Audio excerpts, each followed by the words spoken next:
ساعت 10 شبه و دارم اتوبوس رو میگیرم از هانوی میرم به سمت شمال ویتنام، به سمت مرز چین.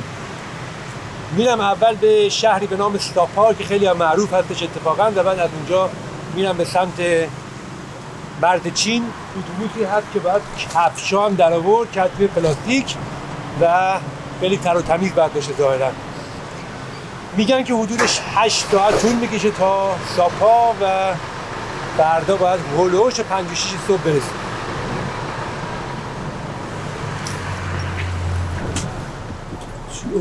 چیه؟ 8 شماره 8 11 13 این برمندیه من طبقه پایین به این صورت اینجاییم.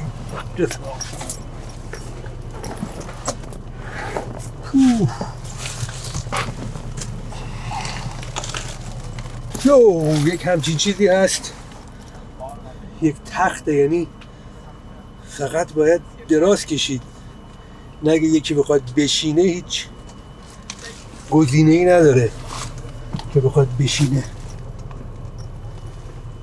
اصلا جالب نیست اینجوری. من اصلا نمیخوام بخوابم که، واقعا نمیدونم چی جوریه. این دکمه هایی داره ولی امیدوارم صاف بشه نشست. اینجوری کمر درد میشم تو قلبم. یعنی هر کسی وارد این اتوبوس میشه ظاهرا باید حتما دراز بکشه، کسی نمیتونه بشینه. ولی امیدوارم اینجوری نباشه چون اینجا یک کلیدی یه چیزی داره. Yeah, it's not easy. Thank you. Có nghĩa là nếu em thấy 3 thằng Hàn Quốc em chỉ là nói là Sapa. Thì đây rất là nó biết nhá. Cabin number 8. Cabin number 8. Yeah. Okay. Yeah. Oh yeah? Yeah. Okay.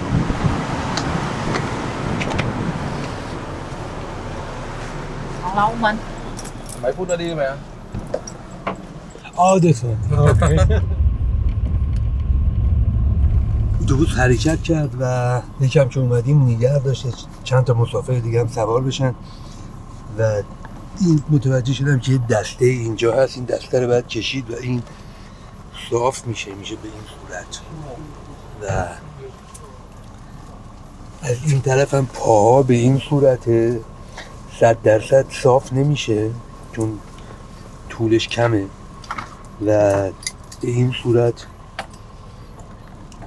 کلن یه حالت کج و قیقاج نشستم اینجا که تنها گزینه اینه که اینو صاف کنم و بخوابم. خیلی عجیبه، شاید کسی نخواد بخوابه یا دراز بکشه ولی همینه دیگه، بالاخره اینه و چاره دیگه ای نیست، باید سر بکنم. یکم تنقلاتم آوردم، یک عناب خوبی پیدا کردم، نمیدونم چینیه ژاپنیه به این بزرگی، خیلی بزرگه، عناباشم عالیه واقعا. و اینم دیگه محلی هستش که هستم و اتوبوسم راه افتاد. ببینیم که چی میشه دیگه.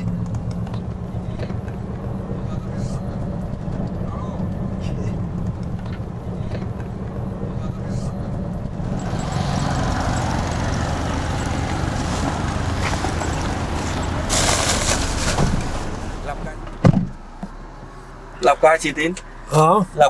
Lào Cai بوردر چاینا. ساعت 6 صبح رسیدم به ساپا در شمال ویتنام و یک تاکسی گرفتم که برم به سمت مرز چین.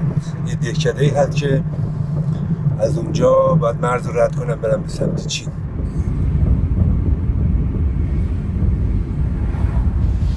کمان ساعت 7 صبح رسیدم به مرز و اون طرف مرز چین هست و برم ببینم که چجوری اصلا مرز اینجا به چه صورت هست، اصلا مرز رایجی هست نیست و باز نیست و داستان به چه صورتی. یکم احتیاج دارم که از خواب بیدار بشم، مغزم شروع به کار بکنه. طبیعتا جلوتر هم نمیشه خیلی فیلم گرفت ولی خب تا اونجایی که بشه میگیرم.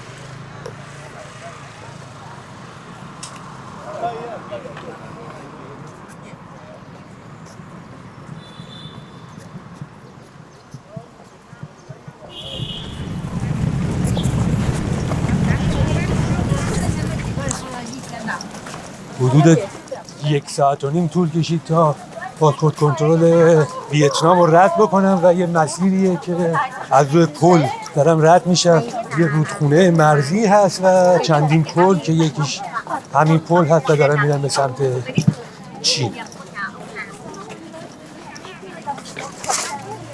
مراحل مرزی خیلی سریع انجام شد تقریبا. کلا وقتی به این طرف اومدم همه چیز تغییر پیدا کرد و یک نظمی وجود داشت و خیلی هم تر و تمیز و نو بود همه جا و برخوردشون هم واقعا خوب بود. خیلی دوستانه برخورد کردن و سوالاتی که میکنن کی میری کی میای کجا میخوای بری کسی رو میشناسی نمیشناسی از این داستانا. و اومدم بیرون برم اینجا برد چی گذاشتن اینجا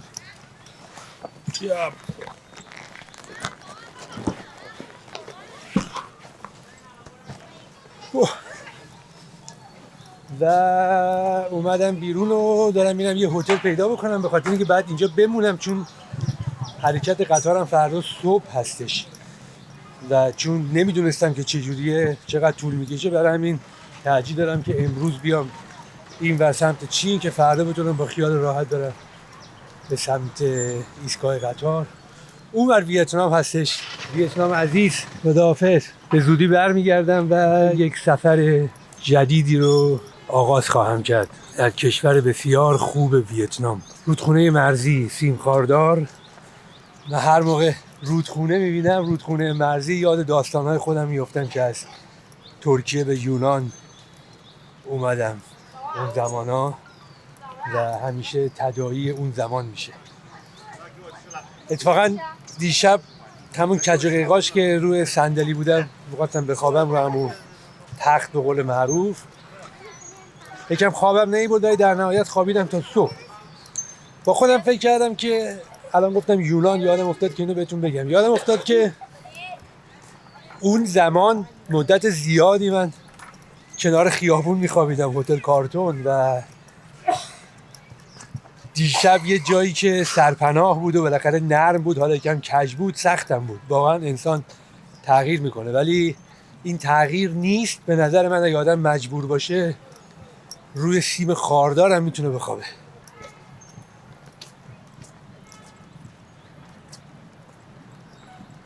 صبح بخیر. ساعت 7:30 صبح هستش. اومدم به ایستگاه قطار هکو و میرم که قطار رو بگیرم. حرکتم ساعت 8:15 به صبح هستش. برای عبور باید معمولا کارت شناسایی رو اسکن کرد یا یه همچین چیزی که بشه رد شد ولی خب من که نمیتونم پاسپورتمو اسکن کنم برای همین دارم از جایی رد میشم که بتونم به مأمور نشون بدم که بلیطمو نشون بدم و پاسپورتمو نشون بدم که بتونم رد بشم. اسبابا رو کنترل کردم و رد شدم به این طرف. همه منتظریم تا اینکه در باز بشه و بریم برای سوار شدن قطار. اونطور که روی تابلو زده ساعت 8:15 رو میبینم فقط که احتمالاً همین حرکت قطار به سمت کنمینگ هستش. یکم صبر میکنم و تا اینکه باز بشه و بریم سمت قطار.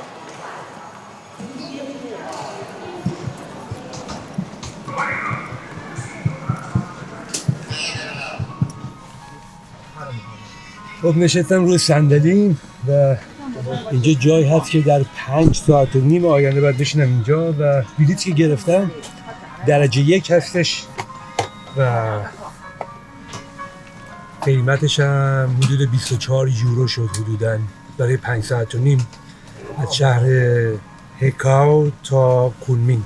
قطار راه افتاده و خیلی خبری هم نیست توی قطار و نه رستورانی داره نه چیزی که بتونم راه برم و برم اونجا بشینم و سعی بکنم با بقیه یکم ارتباط برقرار بکنم و صحبت بکنم.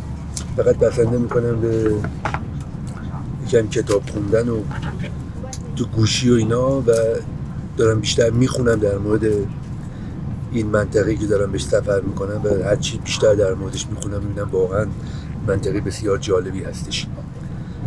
و یه چیز جالبی که حس میکنم توی قطار یعنی میبینم در طی مسیر اینه که طبیعتاً چون منطقه کوهستانی هستی قسمتی قطار داره همش از تو تونل رد میشه و به این فکر میکنم که در این منطقه خیلی دور از مرکز قدرت، یعنی از پکن و شانگهای اون طرف‌ها، تقریبا منطقه دورافتاده‌ای هست. اینقدر تونل ساختن و اینقدر سیستم راهسازیشون درست هست و این بسیار جالب هستش.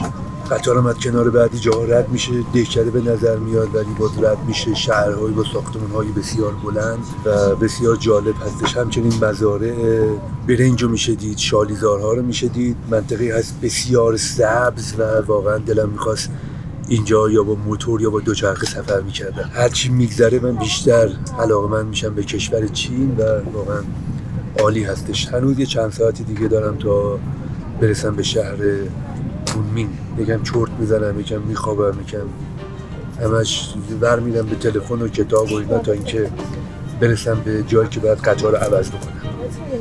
بیرون رو نگاه بکنیم.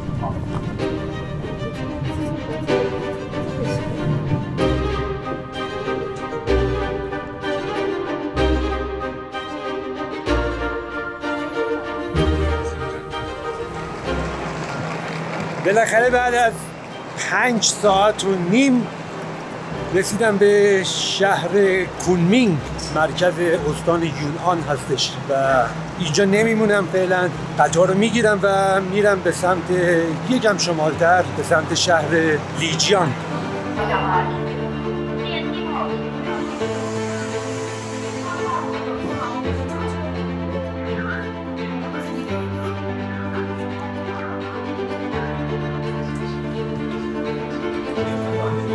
لیجیان؟ لیجیان. شش. بای بای.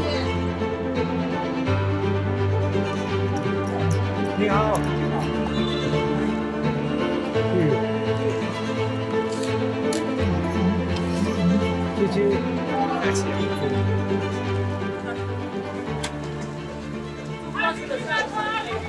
استاد 出租车，前排乘客请系好安全带。Hello passenger。 امیدوارم که متوجه شده باشه. البته آدرس رو کپی گرفتم چینیشو که نشون بدم به تاکسی که بتونه منو ببره اونجا. حتما میرسیم.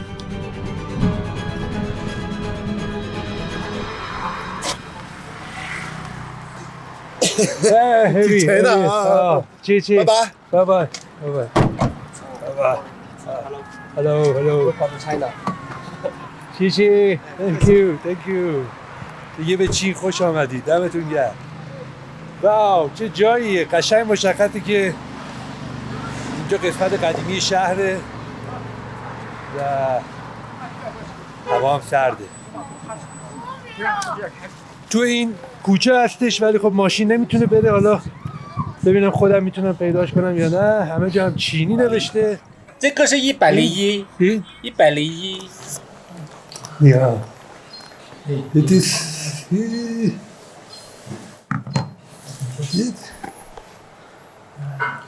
这个不是，不是。 اشتباهی اومدم یه هتل دیگه. رسپشن اینجا داره منو میبره به هتل اصلی. دمش گرم. کلی داره پیاده میاد تا منو ببره به آدرس درست، وگرنه که خودم واقعا نمیتونستم به این راحتی ها پیدا بکنم. همه جا هم چینی نوشته، گوگل مپ هم کار نمیکنه و باید یه چنین انسانهای خوبی به پستم بخوره تا محل رو پیدا کنم. This one. Oh. Chi. Okay. Thank you very much. Bye bye. Okay. Good night. Bye bye. چه جاییه؟ واو چه جای زیباست. نیا. Is this here? 对对对。 Yeah.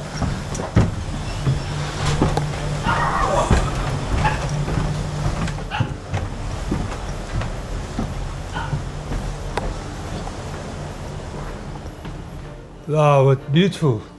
خب یه اتاقی هست به این صورت.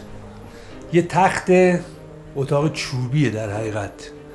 تخته ولی قسمت جالب داستان اینه که میشه در روزهای آینده یکم ریلکس کرد. اینم دستشویی و حمامش هست.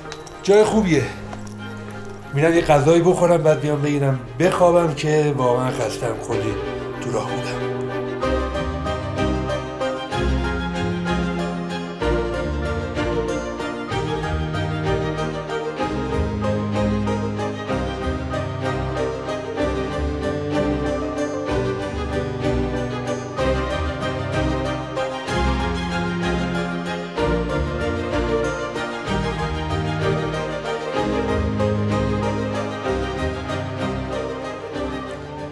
خوشبختانه هنوز شهرها و روستاهایی هستند که کماکان اون بافت تاریخی خودشون رو حفظ کردن.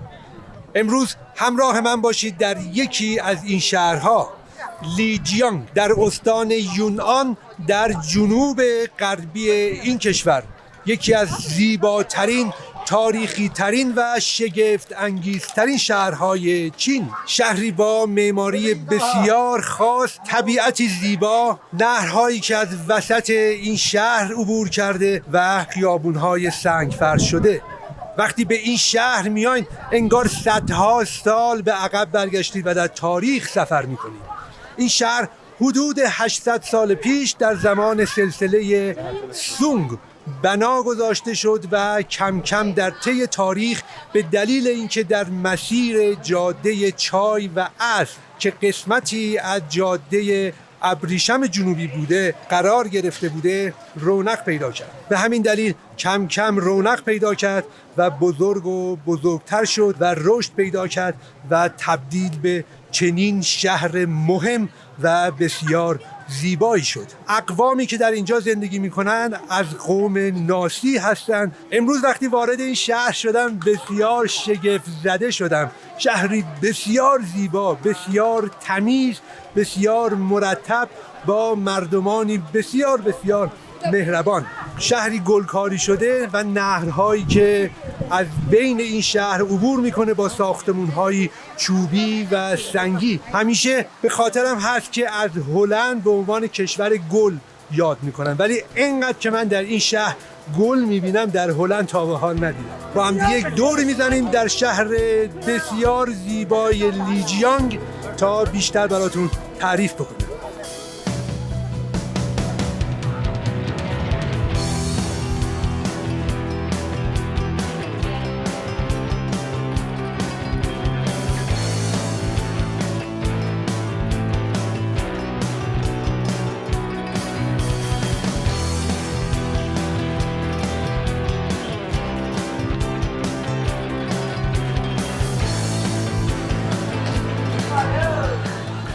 این شهر یکی از مقاصد معروف و محبوب خود چینی‌ها هست که برای گذروندن تعطیلات به اینجا میان. الان هم در حقیقت روزهای بعد از سال نو چینی هست و به همین دلیل پر هست از گردشگران چینی که اکثر اونها مال این شهر نیستن طبیعتاً و با بعضی‌ها که صحبت میکنم خیلی ها از شهرهای دورتری مانند پکن و شانگهای به اینجا اومدن. در این شهر پر هست از خوراکی طبیعتاً و همچنین صنایع دستی، به طوری که شهر لیجیانگ معروف هست به صنایع دستی و همچنین آشپزخونه خاص خودش رو هم داره. همچنین مغازه‌های چای فروشی رو هم طبیعتاً میشه در اینجا دید، به خاطر اینکه این منطقه معروف هست به چای و همونطور که گفتم مسیر چای و عصر از این منطقه عبور می‌کرده.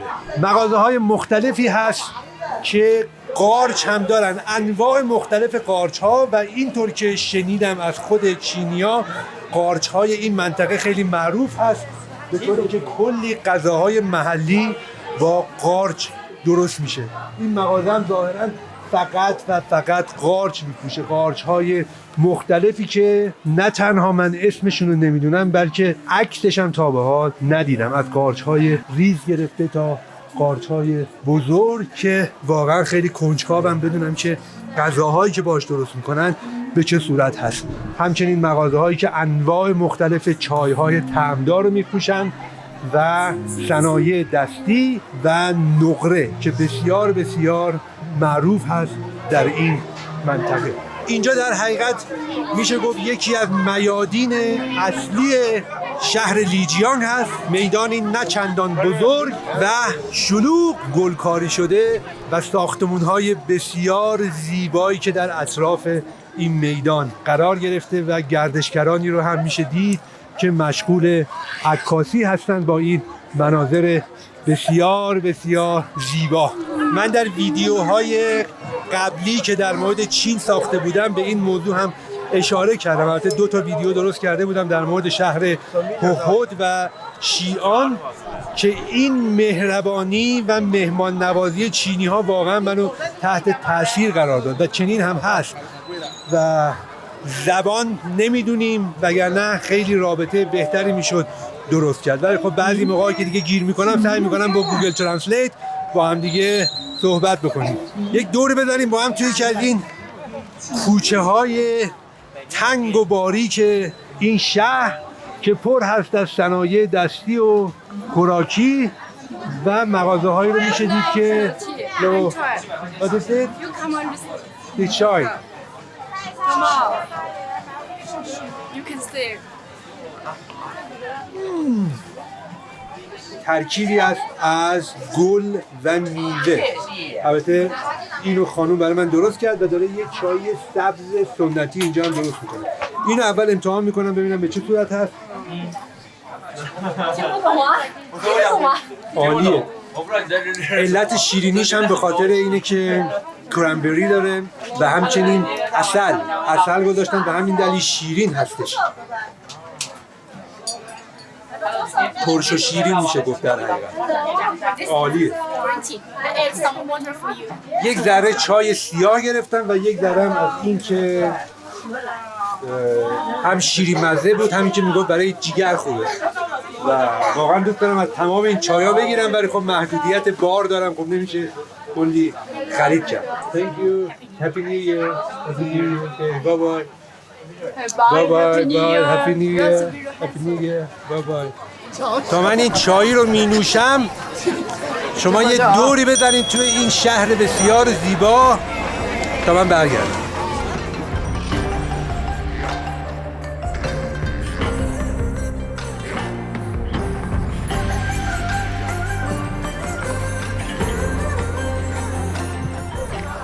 در جنوب غربی قسمت قدیمی لیجیانگ کاخی وجود داره به نام موفو که زمانی مرکز فرماندهی فرمانروایان محلی ناچی بوده. حدود 500 سال پیش در زمان سلسله مینگ ساخته شده. با هم دیگه میریم داخل این کاخ و بیشتر در مورد این محل توضیح میدم. فکر میکنم که در ابتدا باید بلیط تهیه بکنم و میرم برای تهیه بلیط و بعد هم وارد کاخ موفو میشیم.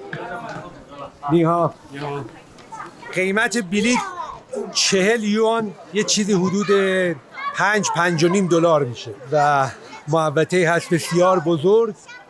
کاخ موفو که بسیار زیبا هستش و یکی از مکانهای دیدنی و مهم در شهر لیجیانگ هستش. این کاخ حدود 500 سال پیش در زمان سلسله مینگ ساخته شده ولی خب بعد از ساخت اون حدود 470 سال بعدش در سال 1996 میلادی زلزله اینجا میاد و این کاخ تقریبا کامل ویران میشه و چیزی که ما امروزه از این کاخ میبینیم در حقیقت بنایی هست که اون رو بازسازی کردن با کمک بانک جهانی که کمک کرد به دولت چین که بتونه که این محل رو بازسازی بکنه و دوباره بسازه و اینجا برای سالها توسط معماران محلی، معماران چینی در حال ساخت بود و تونستن که این کاخ رو بازسازی بکنن و به اون حالتی که در ابتدا بوده در بیارن. معماری این کاخ ترکیبی است از معماری سنتی چینی و همچنین معماری محلی ناشی که در حقیقت کمی هم الهام گرفته از کاخ امپراتوری ممنوعه پکن.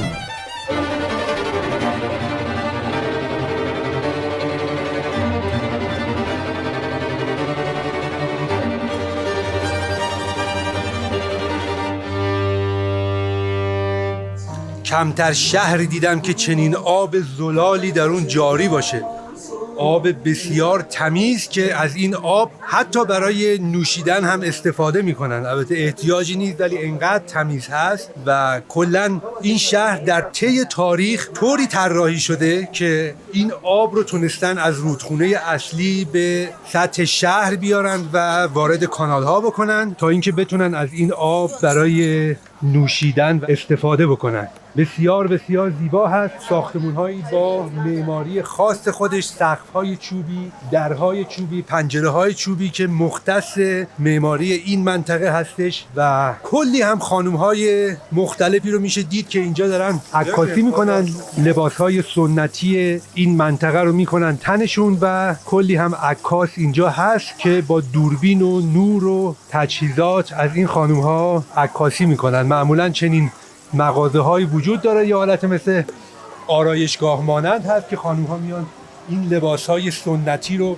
اجاره میکنن و در اونجا میشینن خودشون رو بزک میکنن، آرایش میکنن و مثل این خانم که داره اونجا الان آرایش میکنه اون خانم دیگر رو و چنین لباس زیبایی نیا و بعد هم وای میسن اینجا برای عکس گرفتن و فکر میکنم که اینجا واقعا بهترین مکان باشه برای عکاسی که حالا عکس ها رو استفاده های مختلف میکنن. در سطح شهر پر هست و چیزی که خیلی به چشم میخوره همین خانوم های جوون و غیر جوون هستن و عکاسانی که در حال عکاسی هستن. مثل اینجا جست میگیرن و حالت های مختلف پر هسته کنم. مثلا اینجا همین جایی که اومدم یکی از مناطق محبوب عکاسان و این خانوم ها هست.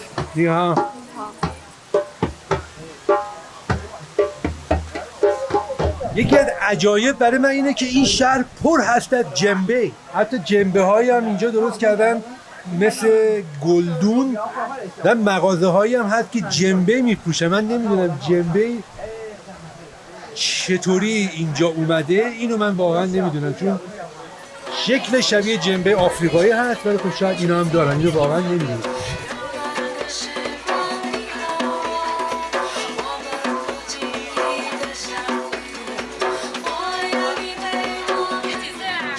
زبان ناسی به شاخه تبتی برمه‌ای از خانواده زبانهای چینی تبتی تعلق داره. یکی از ویژگی‌های برجسته فرهنگ ناسی سیستم نوشتاری دانگبا هستش که به صورت تصویری هست که به عنوان یکی از قدیمی ترین سیستم های نوشتاری تصویری در جهان شناخته میشه که این سیستم عمدتاً در متون مذهبی امروزه به کار میره، ولی میشه گفتش که تنها خط نوشتاری یا پیکتوگرام یا هیروگلیف فارسی میشه تصویر نگاشتی هستش که در حال حاضر زنده هست و کماکان تا حدودی به کار برده میشه و اینجا توی مغازه میشه دید که نمونه های این نوع خط رو در اینجا گذاشتن و این آقا در حقیقت اینا رو چاپ میکنه. دوست دارم یه دونه از این کارهای هنری که به خط دانگبا نوشته شده، کشیده شده، طراحی شده رو بگیرم، ولی از این آقا خواهش کردم که یه دونه چاپ بکنه برام که هم پروسه رو ببینم و همین که یه یادگاری در حقیقت از اینجا داشته باشم.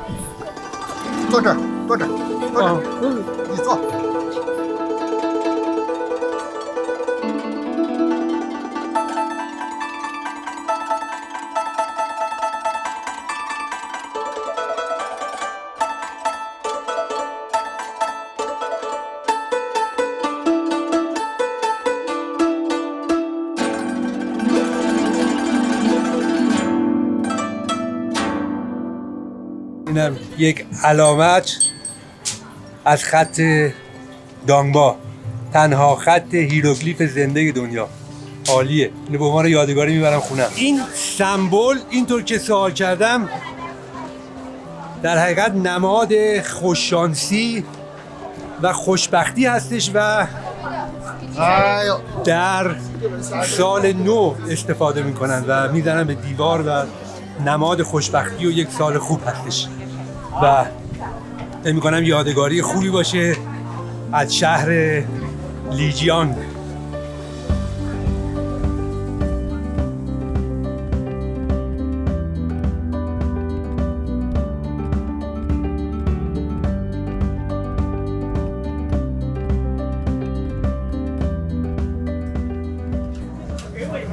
همونطور که گفتم اینجا منطقه قارچخیزی هست و خیلی قارچ اینجا هست و کلی غذا مزه هم اینجا هستش که با قارچ درست میکنن و منم یکم گرسنمه و بدم نمیاد که قارچ یه خوراک قارچی رو اینجا امتحان بکنم. اینطور که میبینم این خانم داره یه چیزی درست میکنه، 2 قسمت داره، این همش قارچه، اونم گوشت خوکه، هم میشه اینو گرفت هم میشه اون و گفتم حالا ترکیبی از این دوتا رو بده تا امتحان بکنم که به چه صورت هستش. 15. خب یه چنین غذایی شد ولی نمیشه با یک دست فیلم گرفت، با یک دستم غذا خورد. نیها. Can you hold it? آها. Yeah, did good. اوکی. یه نفر رو پیدا کردم که میتونه دوربین رو نگه داره تا اینکه من این غذا رو امتحان بکنم. My cameraman.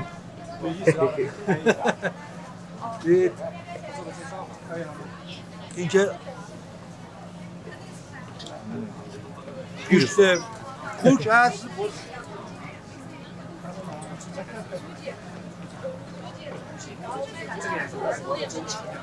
واقعا خوشمزه هستش. چندین مدل قارچ هست، گوشت خوک، پیاز و سیر و ادویه‌های خودشون هم که یکم هم تنده و مزه بسیار خوبی داره. من همیشه گفتم که کاش میشد مزه و بو رو هم توی ویدیوها آورد. امیدوارم که در آینده نزدیک چنین تکنولوژی بیاد. بسیار خوشمزه است، عالی. چی؟ میشونم؟ کامرامان؟ Happy New Year! Happy New Year! Very good. You want?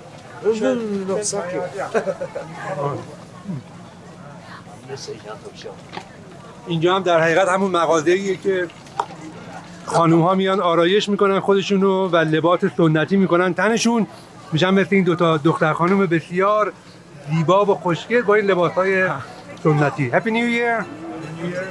برم یه جا بشینم این غذا رو بخورم تا اینکه سرد نشده، تا اینکه بعد به فیلم برداری برسم.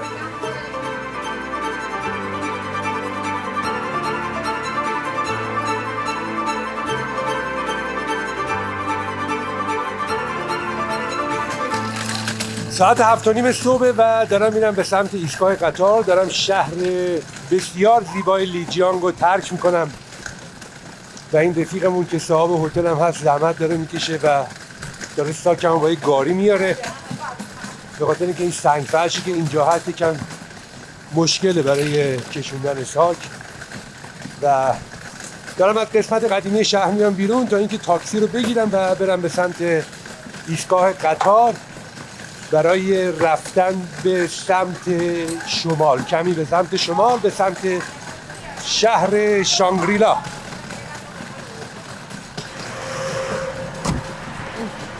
Bye bye. بابا دمت گرم.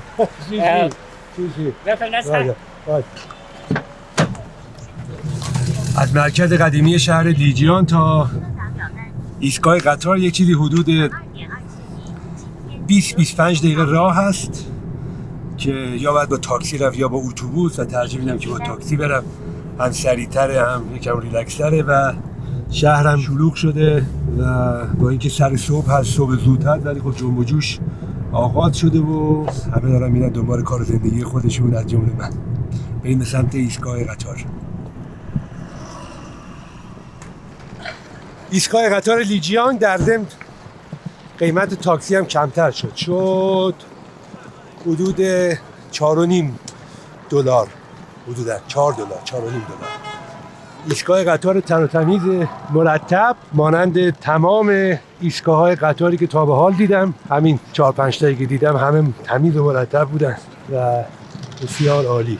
خوشبختانه میشه شماره ها رو خوند و شماره قطار و ساعت حرکت و ساعت حرکت رو زده و همچنین سکویی که باید برم سکو 2 و خوشبختانه هنوز وقت هست. من معمولا خیلی زود میام به ایستگاه قطار یا فرودگاه، خیلی خیلی خیلی زودتر از این چیزی که باید باشه میام که اگه اتفاقی افتاد حداقل زمان داشته باشم. قطار سری و سیر، تر و تمیز، مرتب.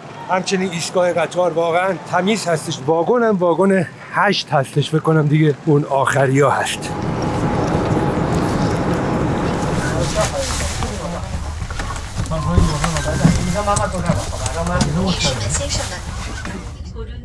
اینجا بیزنس کلاس قطار هستش.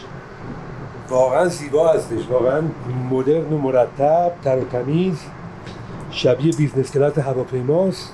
چراغ داره، مانیتور داره و واقعا تر و تمیز و خوب هستش.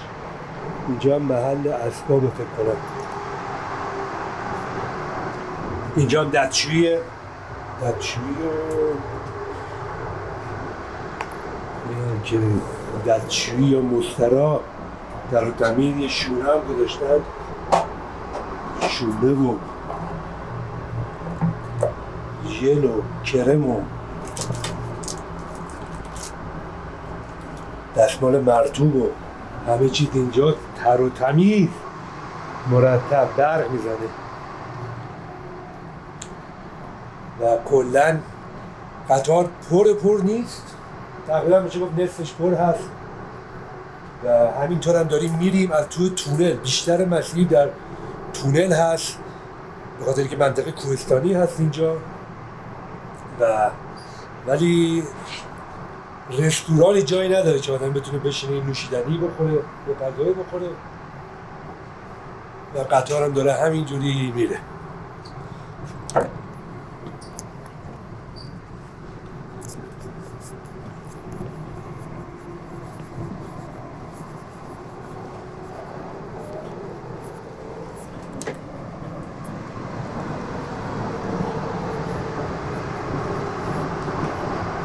اینجا هم در حقیقت قسمت درجه 1 که دستشویش متفاوته ولی کماکان تمیز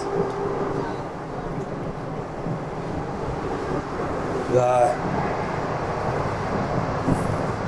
جایی نمیشه رفت، نمیشه راه رفت، نمیشه جایی رفت که بتونم بیشتر قطار رو بهتون نشون بدم. در حقیقت همینه، درجه بیزنس کلاس اون های قطار و بعد فرست کلاسه و بعد جلوتر هم میشه گفتش که درجه 2 هستش. راه زیادی نیست، حدود 1.5 ساعت مسافت هست، راه هست از شهر لیجیانگ تا شانگریلا. منطقه بسیار زیبا، واقعا عالیه. یعنی اینجا جایی که باید با موتور یا دوچرخه سفر کرد.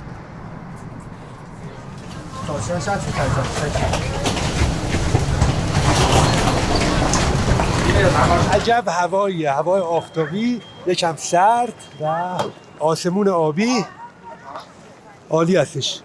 میرم که یه تاکسی بگیرم و برم به سمت شهر و همچنین برم به سمت هتل.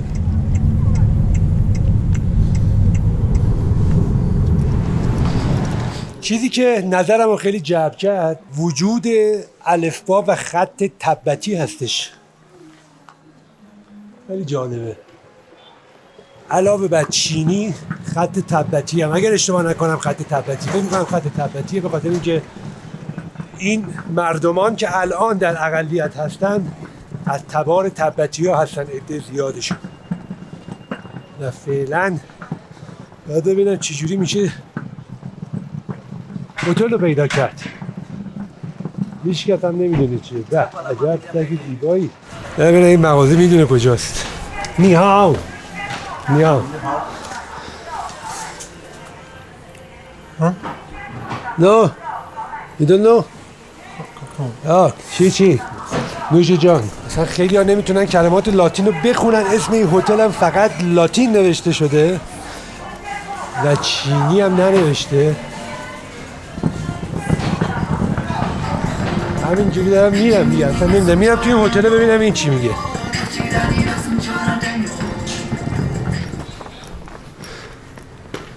نیها. ظاهرا نه آدرسی که توی اینترنت هست درسته و نه شماره تلفنش. اینا حالا دارن میگردن ببینن چیکار میتونن بکنن. نه آدرس درسته، نه تلفن درسته، نه اسم و اینا میدونن چیه. حالا از روی عکس دارن حدس میزنن که شاید کجای این شهر یا این محل قرار گرفته. ظاهرا پیدا شد این دختر خانم، انگار متوجه شد کجاست و داره زحمت میکشه و بهم نشون میده که کجا هست. حالا بریم ببینیم چی میشه. Really? Yeah, it is. Oh yeah. Yeah. Oh, she. 不客气。 Thank you very much. She. Okay. Bye bye. Bye bye. Have a nice trip. Have a good day. Bye Okay. Bye bye. دمش گرم خلاصه. آورد پیدا شد. این هتل اسمش هم فعلا داشته باشین. بریم که ببینیم چه خبره.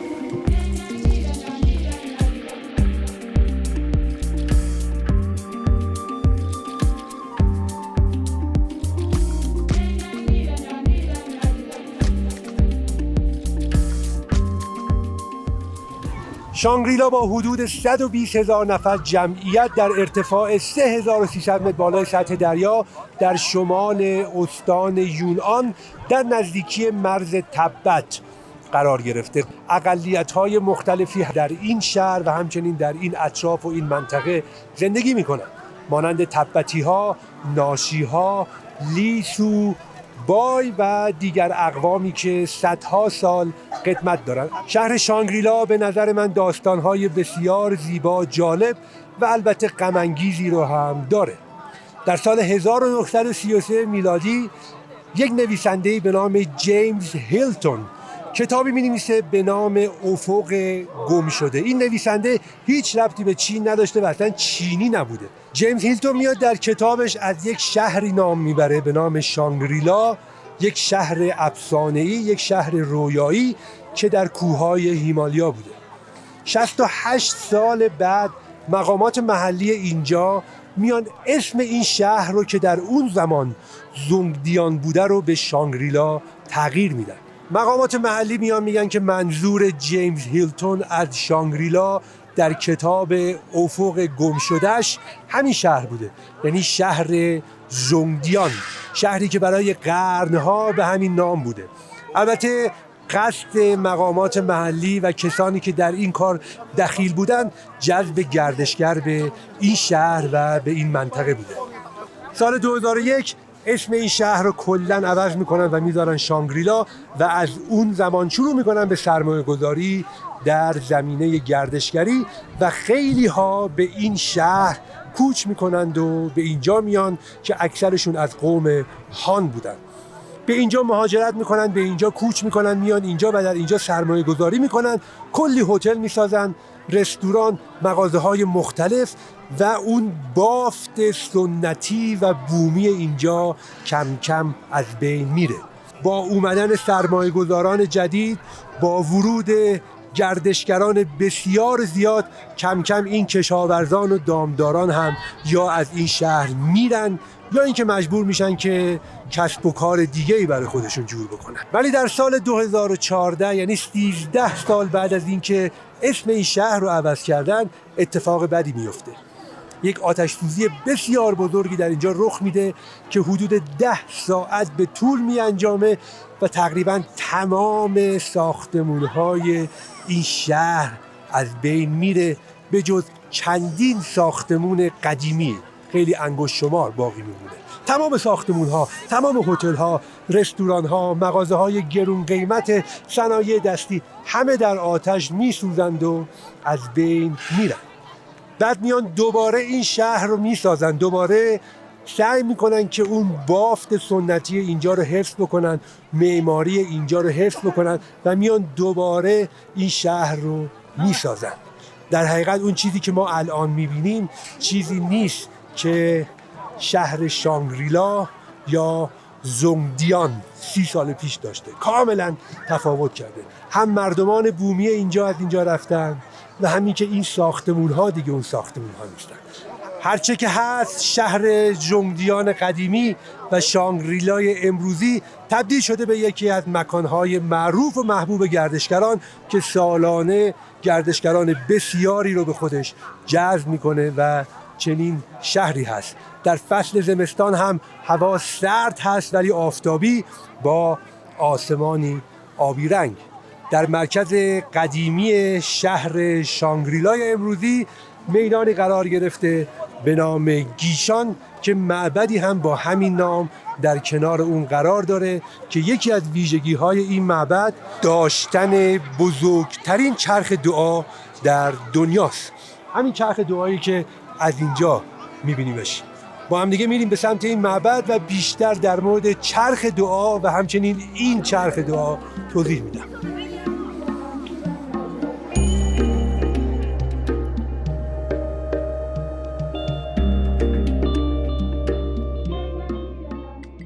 در قلب شهر بر روی تپه یک صومعه بودایی تبتی وجود داره که بزرگترین چرخ دعا رو در خودش داره. برای رسیدن به بالای این معبد باید از پله ها بالا میرفتم. گردشگران زیادی به سمت معبد و چرخ دعا میرفتن تا از دیدن این مکان زیبا لذت ببرن. در بالای تپه معبدی قرار داره که مانند اکثر معابد بودایی تبتی تندیسی از بودا در اون هست که فیلمبرداری ازش ممنوع بود. زائران گردشگران زیادی برای بازدید اومده بودند. در جلوی در ورودی معبد عود روشن می‌کردند و دعا می‌خوندند. در اطراف معبد پرچم‌های رنگی زیادی دیده می‌شد که با وزش باد تکون می‌خوردند و گردشگران هم مقابل اون عکس می‌گرفتند. اما معروف‌ترین بنای این محل چرخ دعاست. چرخ دعایی که بیش از 24 متر ارتفاع و 60 تن وزن داره و در سال 2001 برای جذب گردشگران ساخته شده. امروز هم بودایی‌های معتقد چرخ دعا رو میچرخونند و دعا میکنند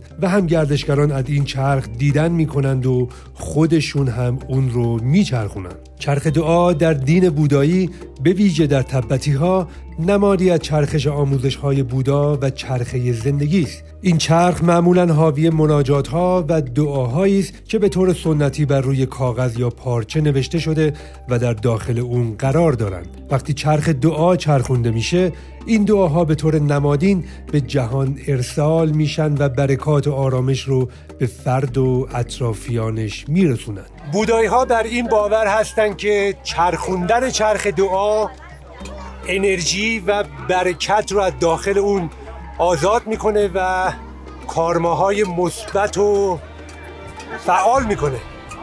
عده‌ای به اینجا میان و این چرخ بسیار بزرگ رو میچرخونن، حالا یا اعتقاد دارن یا به صورت نمادین.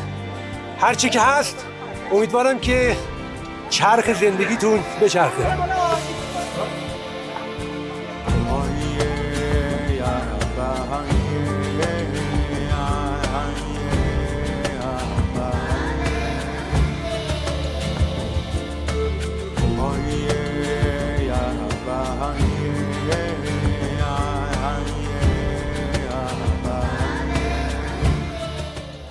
از معدود بناهایی که از اون موقع هنوز پابرجا هست در این شهر، این بنا هست که بهش میگن پاگودا. کلا اینجور بناهای مذهبی رو بهش میگن پاگودا که اطراف اون هم پر هست از این چرخهای دعا یا چرخ مانی که توضیح دادم که به زبان تبتی هم روش نوشته شدن.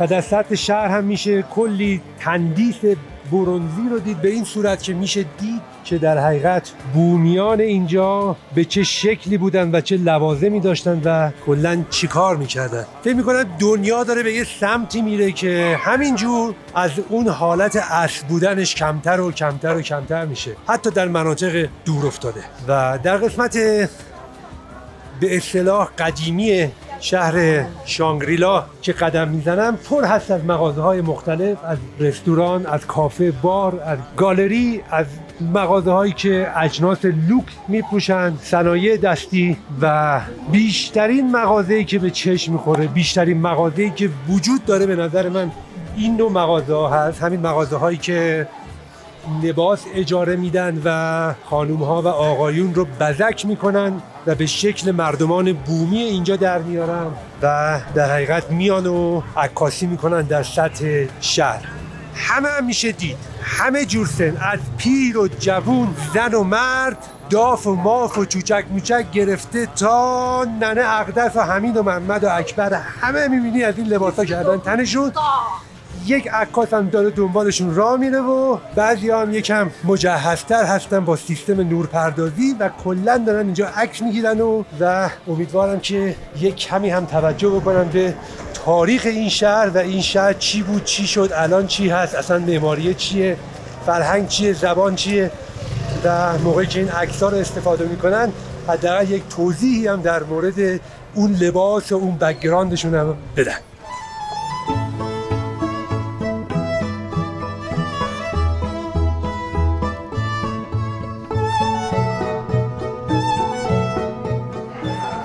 برای رفتن به سمت معبد سونگزانگلینگ باید در قسمتی در شمال شهر شانگریلا چنین جایی بلیط تهیه کرد و بعد با اتوبوس با بقیه علاقمندان و گردشگران رفت به اون سمت. کلی راهنما اینجا ایستاده که طبیعتاً مشتری جذب میکنن و داره گردشگران توضیح میدن، ولی متاسفانه هیچ راهنمایی نمیبینم که به زبان انگلیسی یا زبان دیگه غیر از چینی حداقل اینجا صحبت بکنه. هر چی که هست با هم دیگه وارد این مجموعه میشیم، مجموعه بسیار جالب که در طی سفرمون در این مجموعه بیشتر توضیح خواهم داد.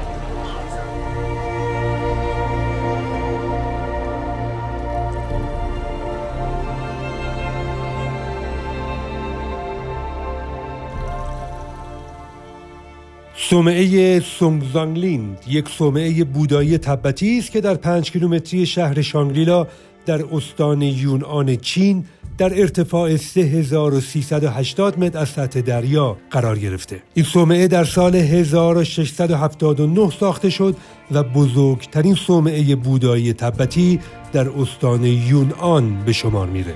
گاهی اوقات اون رو با کاخ پوتالا در لاهاسای تبت مقایسه میکنن و به اون کاخ پوتالای کوچیک میگن. معماری این صومعه ترکیبی از سبک‌های تبتی و چینی هان است. در جریان انقلاب فرهنگی چین این صومعه به شدت آسیب دید، اما در سال 1983 بازسازی شد. در اوج خود این صومعه محل اقامت 2000 راهب بوده، اما اکنون در ساختمان‌های بازسازی شدهش حدود 700 راهب زندگی میکنند.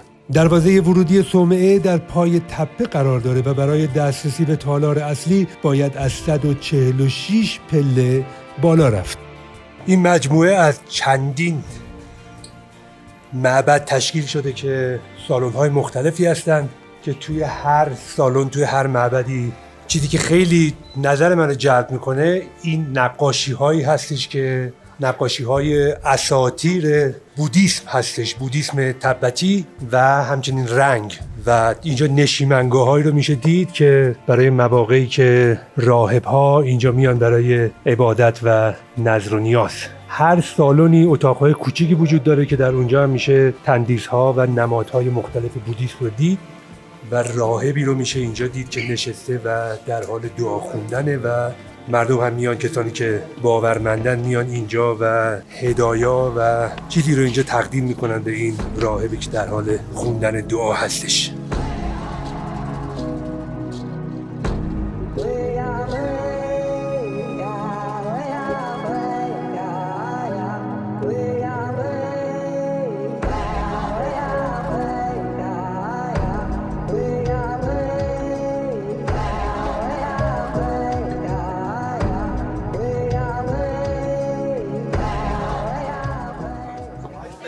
یک پلکان نسبتاً طولانی و مرتفعی هم هست که از این طریق بازدید کنندگان باید برن به سمت بالا و بسیار هم شلوغ هست و علتش هم این هستش که الان یکی از تعطیلات چین هست و خیلی گردشگر اینجا هستش که تقریبا میشه گفت تماما هم گردشگران داخلی هستن و بسیار بسیار شلوغ هستش. توی خیلی از مغازه ها کپسول اکسیژن میفروشن و خیلی از گردشگران هم میگیرن و استفاده میکنن به خاطر ارتفاع بالا. اینجا 3380 80 نزدیک به 3400 متر بالای سطح دریا هستش و کسانی که عادت ندارن طبیعتاً دچار مشکل میشن، ارتفاع زده میشن و راه رفتن مخصوصاً پله نوردی بسیار سخت هستش، ولی استفاده از اکسیژن باعث میشه که شما دیرتر عادت بکنین به ارتفاع و خیلی گزینه خوبی نیست نظر من، مگر اینکه واقعاً استفاده از اون ضروری باشه. در ورودی معبد اصلی بسته است و از طریق یه پلکانی میشه اومد طبقه اول و به این صورت هست. اینجا هم ظاهراً غرفه هستش و تماماً بسته هست و نمیشه داخل اون بازدید کرد و تنها باید بسنده کرد به دیدن فضای داخلی، درهای چوبی منبت کاری شده که احتمالاً فقط این فضا استفاده میشه برای مراسم مذهبی خود راهب‌ها که در اینجا هستن. از طریق یه پلکان دیگه میشه اومد به طبقه دوم و روی سقف معبد اصلی که اینجا خیلی شلوغ نیست، شاید خیلی نمیدونن، یکم بیراهه بود و سقف‌های طلایی، تمام درها هم بسته هستش. خب طبیعتاً یک محل مذهبی و مقدس هست برای بودایی‌ها، خب احتمالاً نمیتونن تمام این درها رو باز بذارن تا اینکه این حجم از گردشگر بخواد از اینجا بازدید بکنه. در طبقه سوم یک راهروی هست که اینجا هم تمام درها بسته است و در انتهای راهرو اتاقی رو میشه دید. اتاقی هست بسیار رنگی که رنگ قرمز غالب هستش و در ورودی اون چنین فضایی رو میشه دید که کسانی که میان برای عبادت و نذر و نیاز میتونن اینجا زانو بزنن و در مقابل تندیس بودا عبادت بکنن. شمع‌هایی که اینجا روشن هست و پارچه ها و پرده های رنگی که آویزون هست و همچنین محلی که برای راهب‌ها هست برای خوندن دعا و گرفتن نذر و نیاز زائرین و بازدید کننده ها. فضای بسیار زیبا و جالبی هستش و من از این فضا بسیار خوشم اومد و شمع‌هایی رو که اینجا روشن هستن در مقابل تندیس‌های مختلف بودا و در اینجا هم میشه نذر و نیازهایی رو دید و هدایایی رو دید که به بودا اهدا کردن، از شراب‌های کیانتی و تینتو، لوس پوئبلوس گرفته تا عرق‌های چینی و دیگر هدایایی که در اینجا به بودا اهدا کردن.